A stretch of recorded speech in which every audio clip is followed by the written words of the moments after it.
All right, what is up, YouTube? I'm looking forward to trying a little bit of something different here to give you guys the news because my other computer is busy doing something. So, we got some interesting news out of the OCG front today. We have 4 new cards on the Rocket side of things and a new Cyber Dragon monster. So the first big one here is Cyber Dragon Herez.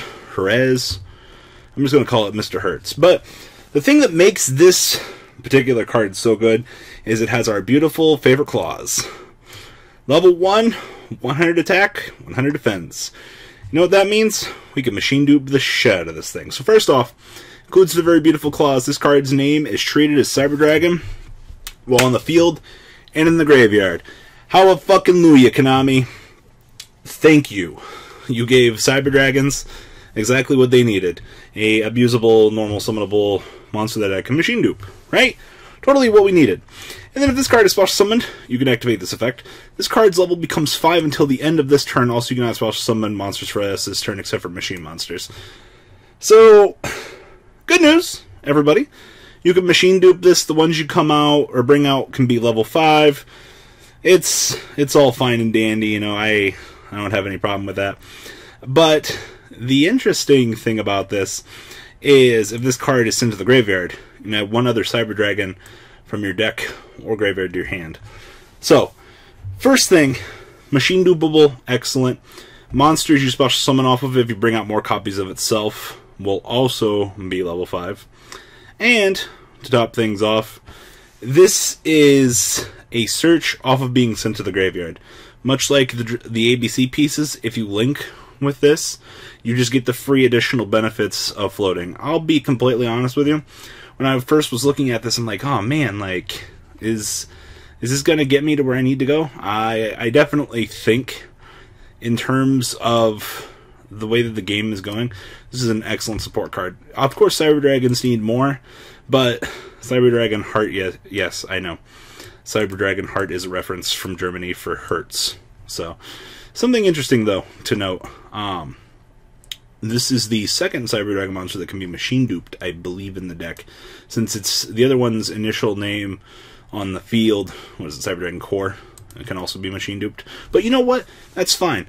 Having 6 in deck being able to be machine duped is about as good as 3, right? Just doubling our numbers. But I want to see where the rest of the Cyber Dragon support's going, to be completely honest with you. I'm not going to knock this particularly until it's done. It's just, it depends what kind of new Cyber Dragon Chimera tech they really give to them. But so far, this is not a bad support card. Moving on along, the big one. We have actual pictures for Boral Sword.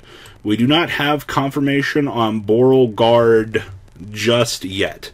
Boral Guard was recently just released in this week's OCG episode, so give it a little bit. We'll have to find out what it does next week. I assume, much like the other Link 4s in the Boral family, that it'll do something incredibly and unpower creepable. But yeah, Boral Sword has some really weird arrows. Top, left, down, right. I think the intention for this is so you can make an attempt to somehow resolve an extra link in this deck. I'll be honest with you, I'm not exactly sure how let alone in the anime. If you haven't watched the anime this week, spoiler alert, 4 or 5 Link 4 monsters are on the field. It's the equivalent to 20 monsters being used to do it. But anyway, Boral Sword, it is 3+ effect monsters, much like his counterpart. Cannot be destroyed by battle is our first line. I'm a little bit indifferent about this, honestly. Having this effect, it's fine. I mean, card effect would have also been nice, but I guess we had to include one that is unaffected by monster effects, so we may as well include this. And once per turn, quick effect, target 1 attack position monster, change it to defense mode, so this card can make a second attack during each battle phase this turn. Your opponent's cards and effects cannot be activated in response to this effect. So, basically, you'll be able to switch something to defense mode, spot removal it, and do 3,000 to your opponent. But wait. Once per turn, when this card declares an attack on a face-up monster, you can activate this effect. This card gains attack equal to half that monster's attack, and if it does, that monster's attack is halved. So I don't see until the end of the turn on this at all. And if I attack a 1500 or a 3000 monster, I have that monster's attack. I go up to 45. I put it in defense mode, and then I attack it, and then I can attack my opponent directly, because there's, once again, there is no stipulation on this that does not allow this to attack your opponent directly. A few people are like, well, I don't know if I'm going to play it. You now have a fucking very large boss monster that you can swing at your opponent and get the ability to punish them by allowing extra damage. This is a very beautiful resource. Something I definitely didn't expect out of the Boral household. And then next up, Mini Borload. That is right, this is the thing that gets to do all the generically broken stuff. So Mini Boral Dragon. It is left, right, so once again another extender. And its materials are 2 rocket monsters. Now, I'm going to be hard on the rocket monsters for a second here. I don't know if this new support is going to make them better, but you have a long ways to go for this. But you can only use the one effect of this once per turn. So, if this card is in your graveyard and a Boral Link monster on your field, you contribute 1 Link 3 or lower monster. Special summon this card from your graveyard, and if you do, this card cannot be used as Link material for a monster with the same number of Link arrows as the attributed monster. So, basically, as we've seen in the anime, you typically were stealing your opponent's Link 3 monsters and using them as stepping stones to make Boral Sword, Boral Guard, and Borload. I don't know how realistic that scenario is going to be in the TCG, to be completely honest with you. It seems very absurd, I'll be completely honest with you. But it's kind of cute to see what they're trying to give to the Rocket archetype as a whole. I mean, Boral Sword's a very excellent generic card here, but speeding up the process for, honestly, what this deck already does, this doesn't seem all that great. Oh boy, new equip card. Woo! My favorite. We already know how great. This is called Boral Reload. So it's an equip card, of course. Activate this card by targeting 1 rocket monster in your graveyard. Special summon it if you do, banish it when it leaves the field. Also equip this card to it. So you already get your favorite clause that you love. You have some sort of revival, but it gets banished when it leaves. I really wish it didn't include that clause, because don't they have to go to the graveyard to be able to resolve? And if this card's sent to the graveyard because the equipped monster was destroyed, you can draw a card. Huh.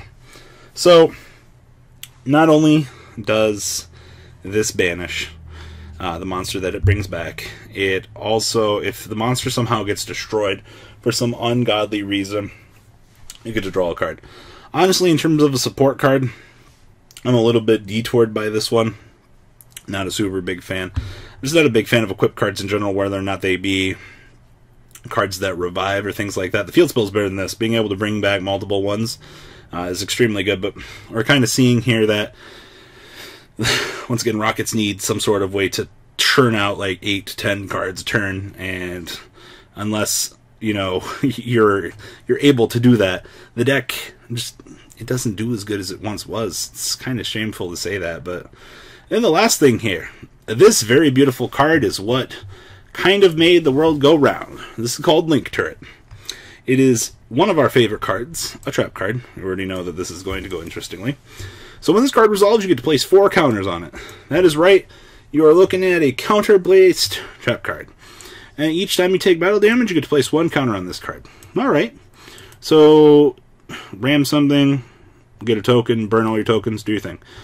This also has a very beautiful clause. So, during main phase 2, you can remove 1 counter from this card, then target 1 rocket monster in your graveyard. Special summon it, but it has its negated. Its effect's negated. Also banish it when the field, or leaves the field. You cannot special summon monsters from your extra deck during this turn except for dark Link monsters. Thank you. Dark. Alright, cool, so we met our stipulations there. So, typically, once again, this is what I was talking about. Rockets need to have some way to spam recur their bullets. And if they don't have the way to do so, unfortunately, there's not going to be a lot to do over here in terms of support for this deck. Also, guys, make sure you turn on ad block. This computer doesn't have ad block turned off. I just realized that. Oops. So, anyway, general recursion, you need to give them some ability to special summon monsters from the deck at an ungodly speed to make them good. Now, this is just going to remain one of those broken anime pipe dreams. As I like what the deck does, but just it's not doing enough. So this is very good, though. Very good generic Seas Monster. But what do you guys think? Leave a comment down below in this video, and until next time, guys, peace.